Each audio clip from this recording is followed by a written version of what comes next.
Beijing ni June som ni leni tuni simding siam pilai bolian som le kwa neu khat pan som no te in mizong te le pem ta te ading tua lenga kete nanu sading o hi siam pilai bolian som le kwa aneu som aching dingin kiging kapano tenu pa anun tak sungin zinle leng do ha katin asiam ziau phong na dingin ama phong na thunget lang na a bong saem bai mim gable bemme to leng la ka do hi ni pini jing simin ki khop ma in kuang pi khat sunga bong saem le mega me te amin sain koi denu hi ki khop to changin to sun sia anek pi ding mi zon jelu hi khat vei alom te hi in khat vei la khwal mi te jong hi the hi akwa kwa to hi jong in tua ni pi ni tak lam pen leng la do hunin zangin nek le don akiching takin koi hi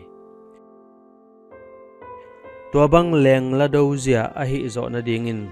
som na kichian le kigin na kichian ki sam hi Israel ten jong hi bang leng la do zia kichian neu hi Moses tungtonin pasyanin mizong tele pem tate ading na anteu pol khat nusia un chi in thu na piai an la kun changin lowa an hem pe kheu siang lowin anwaya kia te avala kik lo na ding in thu na pia hi hebang zia to lo nei lo mi te ading in zong an lak chi ana om thei a hi pasyan mi te ading in hebang nun tak zia pen khat vei sep to amanding chi hilo tham lowin ton tung a sep ding na sepoi ma khat a hi kum simin hi bang zia to nung ta u hi ni simin jaisu chin na ila na ding hamphan na anga den i thailo pol khat awm hangin i thei zong pol khat ma na om ve hi pasyanin ei ohu bangin ei zong mi i hu ding ilungai akul a hi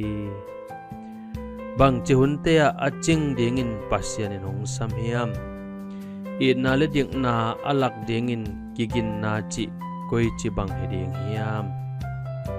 jaisu o i na ching tak le ki pia khian na dik tak nong lak khini